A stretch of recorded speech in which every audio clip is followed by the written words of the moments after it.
done. Your Excellency, we are going to invite a very young man that is currently pastoring Restoration Ministry in Uyo. He is an accountant by profession and, of course, a multiple award winner, including leadership and mentoring coach with Chelsea Times Magazine. Let's make welcome to speak on the topic positive mindsets and resisting negative pressure, Reverend Mfon Udoema. 10 minutes, sir. Thank you so much. Your Excellency, the wife of our Executive Governor, Dr. Mrs. Mfon Udoema, thank you for this opportunity. Thank you for what you are doing for the boy child. I'm here with my wife. She's my PA. She's the one taking the photograph. Thank you for coming. May I please stand on existing protocol? I'm to talk on carrying the positive mindset and resisting negative pressure. In our world today, everybody is talking to the girl child. As a girl is growing up, we hear things like, sit well, you are a girl. Close your legs, you are a girl. Cross your legs, you are a girl. Don't walk like that, you are a girl. Don't talk like that, you are a girl. Now what happens to the boys? Who has told the boy how to sit? Who has told the boy how to walk? Who has told the boy how to talk? So we now have well-trained girls. You see a lot of seminars in churches.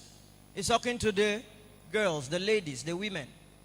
Singles meetings, the ladies are the ones attending. So we have well-trained, well-groomed, well-packaged ladies sent to go and marry beasts. Sent to go and marry bestial men, wicked men. And then we are still having problem in the society. The truth of the matter is that from crime records, like we heard from the director, the commandant of NDLEA, the drug crime rate is 80% male, 20% female. So you now send a well-behaved girl to go to an ill-behaved boy, there will be problem. So thank you, Your Excellency, for this wisdom. This is the wisdom of God at work. That finally we should talk to the boy child. And then you got the wisdom to tag this program generally, Bright Future for Responsible Boys. It therefore means there is no future, talk more of a bright future, for an irresponsible boy. Permit me to start with the words of Abraham Lincoln, who said, the best way to predict the future is to create it. The future is not what you wait for. The future is what you create. And so I'm to speak in the next few minutes on carrying positive mindset and resisting negative pressure. What is mindset? Mindset simply refers to your state of mind, the way you think, feel, and how this influences your behavior. Your mindset is an attitude that affects how you perceive the world. Now, what's positive mindset? It is having a positive mindset or positive mental attitude means that you are optimistic about the world around you. You expect that good things will happen to you. In contrast, a negative attitude or mindset indicates that you expect bad things to happen and you struggle to perceive the world in a positive way. Having a negative mindset can hold you back from achieving your goals. What are the negative mindsets that today's boys, today's young men need to resist? I prefer to call it negative peer pressure. And I have about 4 things here. And number 1 is drug abuse and addiction, which our commandant has talked about. So there's no need to overflow the issue. In 2021, the United Nations Office on Drugs and Crimes had said that 14.4% of Nigerians are presently engaged in drug abuse. The figure may be higher in this year. And at this rate, it's very dangerous for the nation. And we've heard of the enormous issues these can cause as a danger, ranging from health challenges to mental issues, among others. Number 2, negative peer pressure today's boys needs to stay away from is cultism and violence. Last month we had an issue in one of our secondary schools in this great city, where a student stabbed a fellow student to death, that the school had to be shut down. We cannot shy away from the danger cultism is doing to our state. And I thank God who, in his wisdom, which he has given to our governor, said he doesn't want a cultist to succeed him. We trust God that God will help this state to overcome the menace of cultism. We cannot be like the ostrich who buries its head in the sand and pretends not to know what is happening in its immediate environment. Cultism and violence are Siamese twins. Where there is cultism, there will be violence. And where there will be violence, there will be destruction. And so if we talk about industrialization and talk about growth and development, and we cannot curb cultism to the barest minimum, the same cultists will rise up one day to destroy the developmental strides that we are attempting to do. And so today's boys need to run away from cultism. As a pastor and as a youth advocate and counselor, I work with several youth organizations. We have lots of cases. One of such that still touches me is an only son of a woman who was involved in cultism and was killed in a cult clash. An only child, an only son. Last week I was in Calabar and I got to see one of my junior students in secondary school. An only son and an only child who is raving mad due to drugs.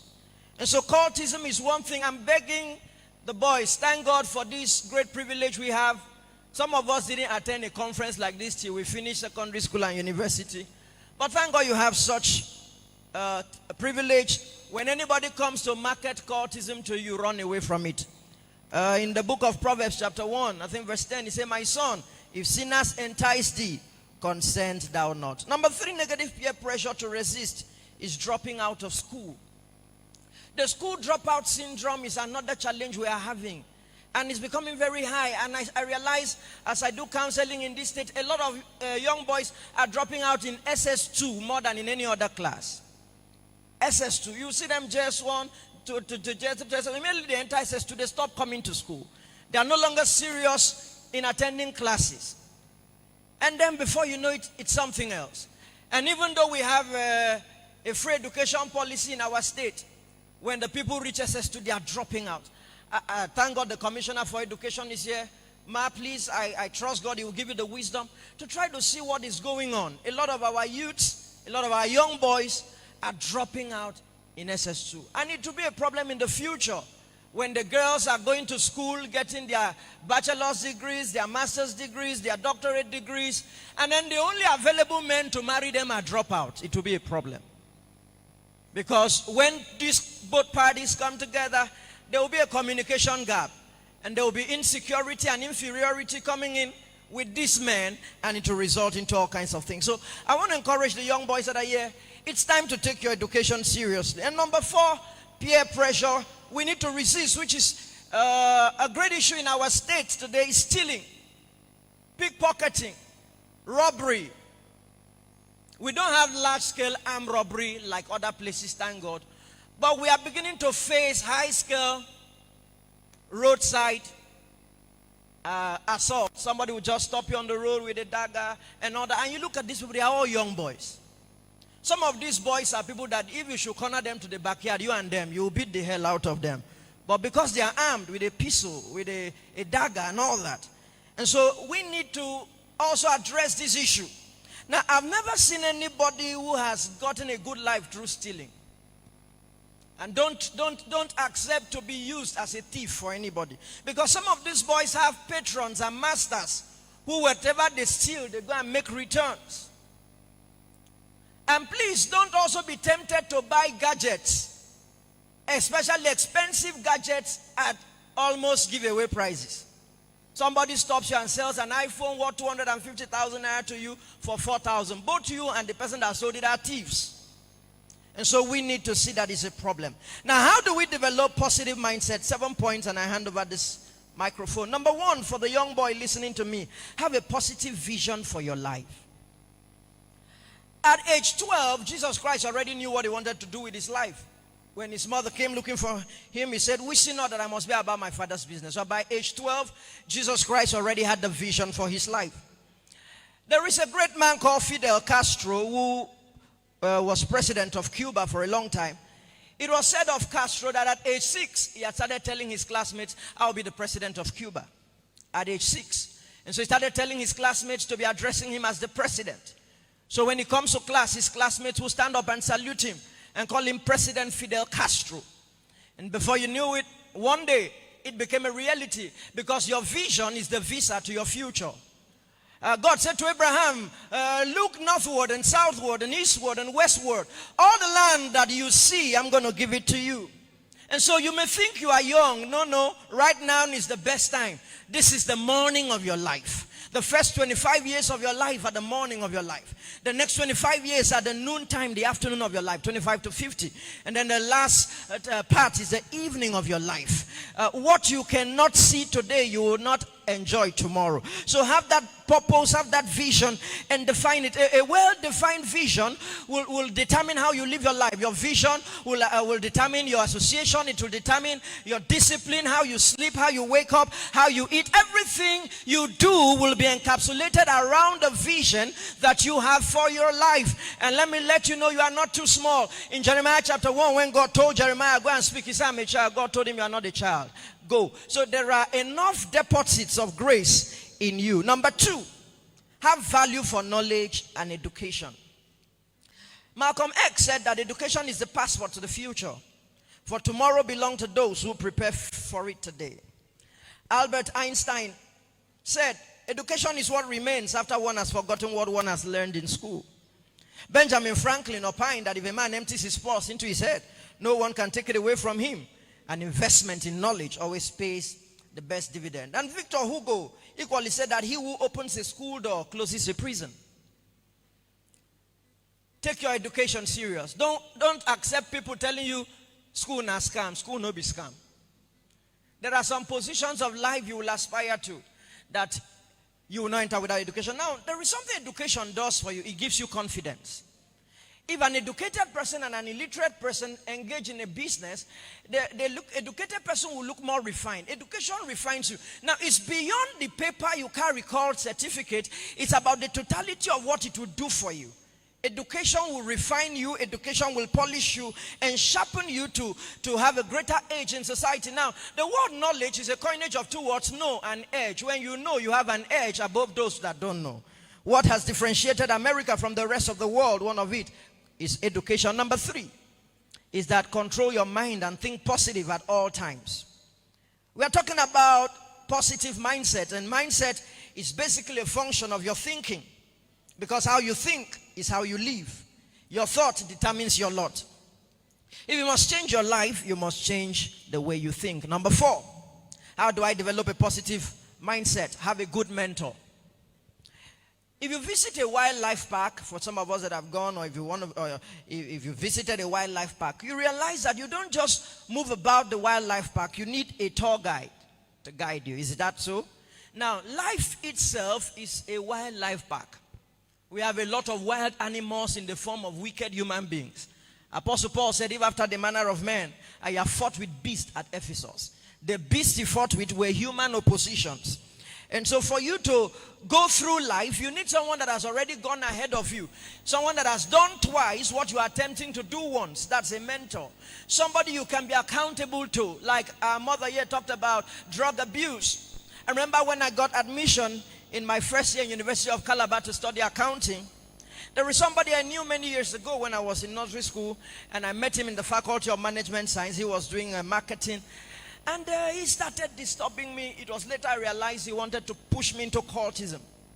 But what helped me was I went and talked to a bigger person who had gone through the university system and graduated. I said, "This is the movement I'm seeing with this man around me." And he said, "That's cultism. Don't go to where he's inviting you to." And when he next saw me, the next week in school, he was so angry. He said, "Get out, you're a very stupid boy, foolish boy, chaff man, Jew man, flat man. I've been want to put you for something, we're going to help you for this school, this and that." Now, but if I didn't talk to somebody, maybe I wouldn't be the pastor I am today. My life would have been in cultism. Maybe I would have been killed in one cult clash. But because I was able to open up to somebody, that is why, as you're in secondary school, have somebody that is older than you that you can trust with your life, with your secret, with your information. It can be your biological parent, it can be a pastor, it can be anybody. But don't go through wild life alone without a tour guide. You need a mentor so that you will not be lost to tormentors. Number five, choose your friends wisely. Proverbs 13 verse 20 says, "He that walks with wise men shall be wise, but a companion of fools shall be destroyed." What that scripture taught me is that it is not the fool that is destroyed first, it's the friend of the fool. It's the second generation fool that is destroyed before the first generation fool. That is why it is the young cultist that is first killed before the senior cultist. It's the new armed robber that is first killed before the old armed robber. So don't be the friend of a fool. Choose your friends wisely. And how do I choose my friend? I look for somebody that is already going the path I want to go to. Now, when I was in nursery school, I had deficiency in mathematics that was strong in English language. And I saw the person because we had somebody that came from a new school into my school, Charles Walker International, then in Calabar. And this guy just came from the new school. He came, entered that class, and he took first. And I came second. Okay, the first time I took third. So I went to him and said, "Excuse me, I want to be your friend." He said, "Why?" I said, "You are intelligent. You came first. I came third." And I realized in every school, first, second, third are always friends. Then the last three are always friends also. Successful people go together, work together, failures work together. Now, do you know if you enter a classroom, the sitting arrangement is the position arrangement. The most intelligent like sitting in front, the average sit in the middle, and those that carry the class on their head sit at the back. And most times they are the tallest ones, they are the biggest ones. So I associated with Ikenna. His name was Ikenna. There is no bias in friendship. If I'm an Akwa Ibom man and an Igbo man has what I'm looking for, I will be his friend. If I'm a Ibibio and an Anang man has what I'm looking for, I'll be his friend. And so I went to him and said, "I want to be your friend." We started reading together. He started teaching me mathematics. But he never asked me to teach me English. And I realized he had a deficiency in English. So the second term, I came second, because he helped me to fill in the blanks in math. The third term I came first, and he left our school. I was satisfied, and I cleared first till I finished in that school. Now what helped me was I was humble enough to admit that I had a deficiency, and that there is somebody that has proficiency in my area of deficiency. So I went and exchanged my deficiency for his proficiency, and his proficiency rubbed off on my deficiency, and I moved from the rear to the front. That's what good friendship will do. Show me your friend and I'll tell you how you end. Number 6, avoid negative environments. There are a lot of things you will never like to do, but your environment will make you do them. Number 7 and the last, seek for God now that you are young. King Solomon said, "Remember your Creator in the days of your youth." Aristotle said something that startled me. He said, "Educating the mind without educating the heart is no education at all. Head education without heart education is incomplete education." Thank God our mother is a woman of prayers. She's a woman that loves God. So not just that we are gathering young boys to just teach them academically, talk to them. Beyond that, make this that platform where you are going to have an encounter with God. Maybe you've already gone lost. Maybe you've already wasted your life. You know, I'm a pastor. Every opportunity I have, I need to tell people about God. And thank God the whole world is watching. If you miss it at this time, who knows? You may never get it right anymore. I end with this Chinese proverb. The best time to plant a tree was 20 years ago. The next best time is now. Her Excellency, with these few points of mine, I hope I've been able to convince the young boys that they need to embrace a positive mindset. Thank you. Thank you so very much, Reverend Udoema. Let's give it up to him.